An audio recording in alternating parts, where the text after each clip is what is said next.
Good afternoon student. Please channel अच्छा लगे तो चैनल को लाइक करना, शेयर करना एंड सब्सक्राइब करना। तो आज हम लोग हमारा OCM का थर्ड चैप्टर एंटरप्रेन्योरशिप डेवलपमेंट। अब कई लोग इसे एंटरप्रेन्योरशिप भी बोलते हैं, कई लोग इसे एंटरप्रेन्योरशिप भी बोलते हैं। ठीक है, प्रोनाउंसिएशन दोनों का ही सही होता है। एंटरप्रेन्योर भी बोला, एंटरप्रेन्योर भी बोला जाता है। ठीक है, अब ये आ गया कि बाबा इतना हार्ड शब्द ला के रख दिया भाई, एंटरप्रेन्योर या एंटरप्रेन्योर। भाई इसका मतलब ही क्या है, पहले ये तो बता दो। तो इसका मतलब है ओनर। ओनर तो आपको पता ही होगा, मालिक। ठीक है, मतलब कंपनी के मालिक को ही बोलते हैं एंटरप्रेन्योरशिप, एंटरप्रेन्योर या एंटरप्रेन्योर।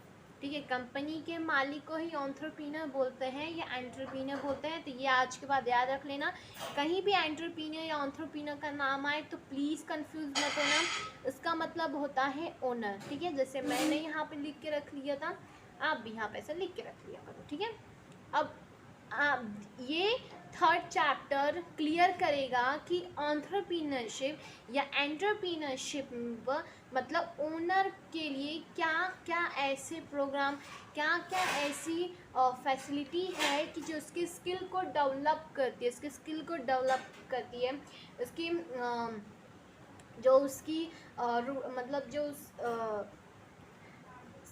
स्टूडेंट वो क्या बोलते हैं, जो उसकी जो हमारे बोलते हैं ना स्किल है, स्किल को इंग्लिश में अब जो हिंदी में बोलते हैं, अगर आप वो देख लेना।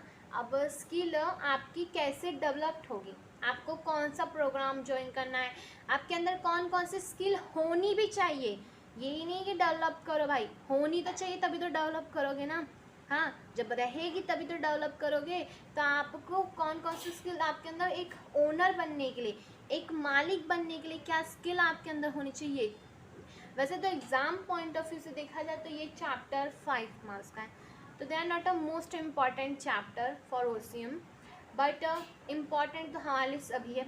अब चाहे 5 ही मार्क्स का हो, अब चाहे 1 या 8 मार्क्स का, ये 12 मार्क्स का चैप्टर। ठीक है, हम 5 वाला भी पढ़ेंगे, अच्छे से पढ़ लेंगे। बस इसको एक बार ही आप पढ़ लोगे ना, आपको समझ में आ जाएगा। सिर्फ मीनिंग समझनी है, मतलब क्या है उस शब्दों का, और अपनी ओन वर्ड में, जैसे मैं कहती हूँ अपनी ओन वर्ड में, अपनी आपको जैसे भी टूटी फूटी जो भी आपको इंग्लिश आती है आप उसी में लिख कर ट्राई करो। कुछ मतलब जब आप खुद लिखोगे, अब जब खुद चेक करोगे कि मैंने क्या लिखा है सही है कि नहीं है, तो आप जब उसे खुद राइट करोगे ना तो आपके अंदर कॉन्फिडेंस आएगा। ठीक है, आंसर लिखने का कॉन्फिडेंस आएगा आपके अंदर। तो हम लोग शुरू कर रहे हैं हमारा थर्ड चैप्टर एंटरप्रेन्योर और एंटरप्रेन्योरशिप डेवलपमेंट। तो इंट्रोडक्शन यहाँ पे क्या होता है, एंटरप्रेन्योरशिप, वैसे तो मैं इसे एंटरप्रेन्योर बोलती हूँ, एंटरप्रेन्योर मुझसे बोला नहीं जाता, फिर भी entrepreneurship is a full time job which require dedication and hard work. ये एक रियल फैक्ट है, ये लाइन इतनी सच्चाई कह रही है कि एक मालिक बनने के लिए, भाई मालिक बन गया, चल तूने, तेरे पास 5 दुकानें चला रहा, मेरे को मालिक, मेरे को कुछ नहीं करना, मुझे तो ओनर बनना है, मुझे तो मालिक बनना है। क्या तेरे अंदर वो काबिलियत है मालिक बनने की? फुल टाइम जॉब करना पड़ता है, पूरा समय आपको अपने काम को देना, अपने बिजनेस को देना, ताकि आप का 100% अगर आप वहाँ दोगे, 100% आपका फोकस नहीं भाई, आपने आपकी शॉप पे आप किसी के भी हवाले छोड़ गए, अपना निकल गए घूमने फिरने, तो ऐसे आपको नहीं। एंटरप्रेन्योरशिप में रिक्वायर होता है कि फुल टाइम आप करो। ठीक है, डेडिकेशन, एक अपने मोटिव के साथ, बाबा मुझे अपना बिजनेस सक्सेसफुल करना, मुझे अपनी बहुत सारी ब्रांचेस, मैनी ब्रांचेस, मुझे इंटरनेशनल लेवल पे अपने बिजनेस को लाके खड़ा करना है, ये डेडिकेशन होना चाहिए। हार्ड वर्क तो हर चीज़ के लिए ज़रूरी है, चाहे आप पढ़ाई करो, चाहे आप बिजनेस करो, चाहे कोई भी फील्ड हो, कोई भी फील्ड हो, IPS IAS, कोई भी इंजीनियर, डॉक्टर, हार्ड वर्क तो सब में चाहिए। मेहनत के बिना कुछ हासिल ही नहीं होता इस दुनिया में। ठीक है, आप सोच रहे मुझे बैठे बैठे सब कुछ मिल जाएगा, तो वो उस इंसान की गलती होती है जो सोचता है कि मुझे बैठे बैठे सब कुछ मिल जाएगा। फिर एंटरप्रेन्योर्स आर इनोवेंटर्स, वो इनोवेंटर्स होते हैं। मैंने आपको इनोवेशन, इनोवेंटर्स इस सब का मीनिंग बताया था। इसका सबका एक ही मतलब होता है कि समथिंग न्यू, कुछ क्रिएटिव करना, कुछ अलग करना, ठीक है। कुछ सबसे, यार आप मार्केट में हो, ठीक है, मार्केट में सबसे हटकर दिखने की अगर आपकी सोच रहेगी ना, तो आप मार्केट को हासिल कर सकते हो। कि ये नहीं रहेगा कि मैं बाबा सब कॉमन कर रहा है तो मैं भी कॉमन करूँ, नहीं। अगर आपको अपनी पहचान मार्केट में बनाए तो आपको हटकर काम करना पड़ेगा। तो इसके लिए आपके अंदर वो होना चाहिए कि आप कुछ हटकर दिखो बीच मार्केट में। आप मतलब आपकी एक ऐसी अलग पहचान है, मतलब मार्केट में अगर पहले जुबान किसी नाम तो आपका आ जाए, ठीक है। आपकी ऐसी शॉप हो या जो भी आप कोई भी काम शुरू करो या कोई भी बिजनेस शुरू करो, तो मार्केट में आपको थोड़ा हट कर समथिंग कुछ न्यू यूनिक कर कर आपको आगे आना है। हाँ ठीक है, हर समय आपको कुछ यूनिक करना ही है। दे आर ओनर, वो ओनर होते हैं, प्रोड्यूसर होते हैं, मार्केट क्रिएटर होते हैं, ठीक है। Decision takers are risk taker, बहुत ज़्यादा इम्पॉर्टेंट होता है ये चीज़ें। मालिक होते हैं, ओनर एंटरप्रेन्योर एक मालिक होता है, एक प्रोड्यूसर होता है, एक मार्केट क्रिएटर होता है। मार्केट में अपनी पहचान कैसे बनानी है, कैसे क्या मतलब अपनी गुडविल, अपनी मार्केट में छवि कैसे लोगों के सामने रखनी है, वो सारा दिमाग के ओनर का लगता है, ठीक है। डिज़ाइन टेकर होता है, सॉरी डिसीजन टेकर होता है। डिसीजन यहाँ पे मतलब क्या मैं सोच कर या मुझे क्या डिसीजन लेकर क्या सही होगा कि कुछ मेरे बिजनेस में ये अलग या पूरा इफेक्ट ना करे, तो ऐसे डिसीजन नहीं लेना। तो उसमें भी रिस्क टेकर होता है। भारी नुकसान हुआ, ठीक है, नहीं चला, कभी आप पूरी भी अपने 100% देते हो फिर भी आपका वो 100% नहीं आता है, ठीक है। कभी रिजल्ट ऐसा नहीं आता, आपका मेहनत हमेशा 100% हो, फिर भी कभी कभी होता है कि आपका रिजल्ट 100% नहीं आता है, ठीक है। लॉस हुआ तो उस लॉस को बेयर करना और उसी हिम्मत और उसी जोश के साथ वापस उस बिजनेस को, मतलब क्या गलती हुई उसको एनालाइज करके वापस से बिजनेस खड़ा करना, ये एक एंटरप्रेन्योर की पहचान होती है, ठीक है। तो मैं इसको थोड़ा डिटेल पढ़ाऊंगी, कितना है तो इम्पोर्टेंट नहीं, अगर एक बार वीडियो देख लोगे ना तो समझ में ही आ जाएगा, ठीक है। Entrepreneurship are referred to as a fourth factor of a production along with the others factors such as land, labour, capital. आपने फोर्थ फैक्टर ऑफ प्रोडक्शन तो पढ़े होंगे कि प्रोडक्शन करने के लिए कौन कौन से फैक्टर्स होना चाहिए, लैंड होना चाहिए, लेबर होना चाहिए, कैपिटल होना चाहिए, ठीक है। ये सारी चीज़ें होनी चाहिए और एंटरप्रेन्योर ओनर भी होना चाहिए, मालिक भी होना चाहिए। तो ये एक में जो आता है, they great employments opportunities, sorry ये क्या करता है, जनरेट करता है employment opportunities. So they are a backbone of the nations economics progress. ये एक बैकबोन है, ठीक है। बैकबोन मतलब जैसे रीढ़ की हड्डी होती है उसी को बैकबोन कहते हैं, आपको तो ये भी पता होगा, ठीक है। तो इकोनॉमिक में एम्प्लॉयमेंट जनरेट करना, एम्प्लॉयमेंट अपॉर्चुनिटीज़ को ज़्यादा से ज़्यादा कौन देता है, एक मालिक ही देता है, एक ओनर ही देता है ना। जब आप बिजनेस खड़ा करोगे तो उस बिजनेस में इंसान मतलब बहुत सारे डिपार्टमेंट होंगे, सेल डिपार्टमेंट, परचेज डिपार्टमेंट, अलग अलग फाइनेंस डिपार्टमेंट, प्रोडक्शन डिपार्टमेंट, ठीक है। ये सारे डिपार्टमेंट में इंसानों की तो ज़रूरत होगी, तो इंसानों की ज़रूरत होगी तो उनको आप नौकरी दोगे तो इतनी ही एम्प्लॉयमेंट अपॉर्चुनिटीज़ बढ़ेंगी, बस यही बात है। They play a very important role in the development for any countries। उसके बाद आते हैं यहाँ पे हिस्ट्रीज। तो हिस्ट्रीज यहाँ पे है कि भाई अब कैसे कैसे आए हमारे entrepreneur. In the earlier 16th century the term entrepreneur was used by a Frenchman to denote man landing in a military expeditions, मतलब मिलिट्री में ये काम हो रहा था, तो मिलिट्री से उसको एक फ्रेंच मैन था, उसको यहाँ पे पता, उसने ये एंटरप्रेन्योर का यूज़ किया था तब। और अराउंड द मतलब 1700 ADs the term was use in France of contractors architectures, तो उन्होंने यहाँ पे ये किया था। उसके बाद यहाँ पे आते हैं by the earlier 18th century the term was applied to the business and economics activities by the French economist Richard Cantillon, मतलब कैटलॉन, उन्होंने ये यूज़ किया था। ये सब के अपने अपने फीडबैक है कि भाई एंटरप्रेन्योर मेरे हिसाब से कौन हो सकता है, ये एंटरप्रेन्योरशिप मेरे हिसाब से कहाँ ये आना चाहिए, ठीक है। In 1848, the famous economist John Stuart Mill describes entrepreneurship as a founding of a private enterprise. जो प्राइवेट कंपनी में काम होता है वो एंटरप्रेन्योर होता है, इनकी वजह से यहाँ पे ये था।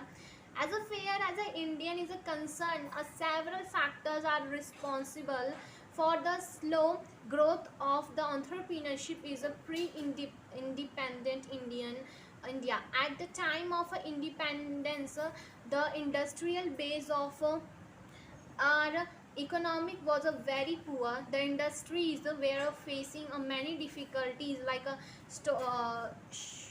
shortage of the raw materials, shortage of the capital, marketing problems, etc. However, the Indian government is considerably enhancing the ease of doing a business. Concepts यहाँ पे देखते हैं, the concept of the entrepreneurs various from industries to industry, country to country, as well as a time to time से बदलता गया, ठीक है। Economic never had a consistent definition of entrepreneur or entrepreneurship. The words entrepreneur या entrepreneurs comes from the French verb entreprendre. Entrepreneur पे it's मीनर to undertake, मतलब कुछ शुरू करना, समथिंग इसका मतलब होता है। And entrepreneur is a person, वो एक पर्सन होता है हु स्टार्ट अ बिजनेस, जो बिजनेस स्टार्ट करता है, एंड विलिंग, और उसके अंदर वो इच्छा शक्ति होती है टू टेक अ रिस्क लेकर, लॉस बेयर कर कर, in order to make a money, पैसा बनाना, ठीक है। उसके बाद the common keywords businesses and risk and interrelated. Common की है बिजनेस, तो रिस्क तो रहेगा भाई, बिजनेस शब्द ही आए तो रिस्क तो आएगा ही उसके साथ, बिन रिस्क के कोई बिजनेस शुरू नहीं करता। आप पहले शुरुआत करो, ठीक है, क्या गारंटी हो बिजनेस चलेगा? कोई गारंटी लेकर रखा है कि पहले, भाई सब पहले से शुरू करते हैं तो लोग जब सब पहले से शुरू करते हैं तो उनका मार्केट बढ़ता है धीरे धीरे, फिर कस्टमर्स आते हैं। अगर आप ईमानदारी से करें तो कस्टमर रहेंगे, कंज्यूमर आपके पास रहेंगे। अगर आप थोड़ी सी बेईमानी ना, आप लोगों को एक बार चीट कर सकते, कंज्यूमर को वन टाइम तो आप चीट कर लोगे, सेकेंड टाइम में उसके पास अगर दिमाग रहेगा ना तो वो खुद नहीं आएगा आपके पास, ठीक है। तो अगर आप अच्छे से फेथफुली अगर आप अपना बिजनेस चलाओगे तो कस्टमर आपके बनेंगे, फिर धीरे धीरे चलो नहीं आपका फिर नहीं हुआ, इसी का उल्टा हो गया, आपने शुरू किया बिजनेस, लॉस हो गया, कोई नहीं खरीदा सामान, आपके सामने वाला कंपटीटर आया था या आपका उस जगह पे वो फील्ड व उस एरिया में वो बिज़नेस आपका डालना डिसीज़न ही गलत था, आपको कहीं और डालना चाहिए था वैसा बिज़नेस, वहाँ चलता, आपको एरिया नहीं आपने डिस्कस किया कि कैसे कौन से एरिया में कौन से ज़्यादा चीज़ों का डिमांड है, उसके अकॉर्डिंग आप बिज़नेस अगर शुरू करते हो सकता है। तो ये सारी चीज़ें रहती होता है, बिजनेस है तो रिस्क तो आएगा ही, ठीक है। ये की है, मतलब एक इंटर रिलेटेड का की वर्ड है ये, ठीक है। If there is a no real a business हर रिस्क, मतलब ऐसा कोई बिजनेस ही नहीं बनाए, वो फिर रियल बिजनेस नहीं होगा, वो फेक ही बिजनेस होगा, मतलब ख्यालों में ही सोचे बस खाली, बिन रिस्क के वो बिजनेस हो ही नहीं सकता। A person can not be a called as entrepreneur, तो उस पर्सन को कोई एंटरप्रेन्योर नहीं कह सकता, ठीक है। The small businessman who has a founded your neighborhood grocery shop in the an entrepreneur, जो एक स्मॉल छोटा सा बिजनेसमैन, चाहे वो नेबरहुड जो भी आपका ग्रोसरी शॉप, वो भी एंटरप्रेन्योर होता है। The founder of the startup laundry services across the street is an entrepreneur, जो रास्ते और स्ट्रीट मतलब जो छोटी छोटी गलियाँ हैं, सड़कें होती हैं, ठीक है, उन पे जो भी मतलब लॉन्ड्री का काम शुरू कर दिया, तो वो भी वहाँ के भी जो शुरू किया वो भी मालिक, उसे भी एंटरप्रेन्योर आप कहोगे। The founder of multi billions और रिलायंस को limited will he teach words landing application in an entrepreneur, तो वो भी एंटरप्रेन्योर है, ठीक है। मतलब आप छोटा सा भी छोटा बिजनेस शुरू करो, चाहे बड़ा से बड़ा बिजनेस शुरू करो, आप हर एक छोटे छोटे बिजनेस को भी जो आदमी शुरू करा आप उसको एंटरप्रेन्योर ही कहोगे, ठीक है। The entrepreneur are the passionate to innovate, leads invent are a pioneer with a distributive products or technologies. The size of a business, types of work, कैसे बिजनेस बड़ा है छोटा है, कौन से काम है, भाजी बेचने का काम है या कोई भी काम हो, ठीक है, कोई भी टाइप्स का बिजनेस हो, एंड कोई भी एज हो उस आदमी की जो बिजनेस शुरू करो, चाहे वो छोटा बच्चा, चाहे वो बड़ा, चाहे वो बूढ़ा हो, आर द फॉर्मल एजुकेशन, उसके पास एजुकेशन हो ऑफ द कोई या ना हो, देन एंटरप्रेन्योर, फिर भी वो एंटरप्रेन्योर है. Does not restrict to entry of the entrepreneur. कोई भी चीज़ उसे ये एज, उसका बिजनेस का साइज, उसके टाइप, उसका बिजनेस का टाइप्स, उसकी फॉर्मल एजुकेशन, कोई भी ये चीज़ें रिस्ट्रिक्ट नहीं कर सकती हो कि एक एंटरप्रेन्योर नहीं बन सकता. Similarly the level of a success are the failure also does not a matter. आप सक्सेसफुल एक बिजनेसमैन है तो भी ये डिपेंड नहीं करता, या आप एक फेलियर बिजनेसमैन है तो भी आपको डिपेंड नहीं करता कि आपको ये नहीं डिसाइड होगा कि आप इससे भी नहीं, आप कोई भी आदमी आपको इससे भी कोई रिस्ट्रिक्ट नहीं करें कि आप एंटरप्रेन्योर नहीं होंगे. ठीक है, एंटरप्रेन्योर आर द पीपल, एक एंटरप्रेन्योर आर एक पीपल होता है हु हैव अ करेज, जिसके अंदर ताकत होती है, करेज होता है, मोटिवेशनल होता है, वो offer and the share idea and the products are services with the words. They try to make a market and a better place where the needs for a consumer are to be satisfied. Definition Harvard's यहाँ पे दिया है, मैं आपको easy definition बताऊंगी. Webs dictionary के according क्या है, gives the definition. An entrepreneur is a person who start a business, जो बंदा बिजनेस शुरू करता है, एंड विलिंग, और जिसके अंदर वो ताकत होती है, वो इच्छा होती है, वो इच्छा शक्ति होती है मजबूत, जिसे इच्छा शक्ति कहते हैं विलिंग को.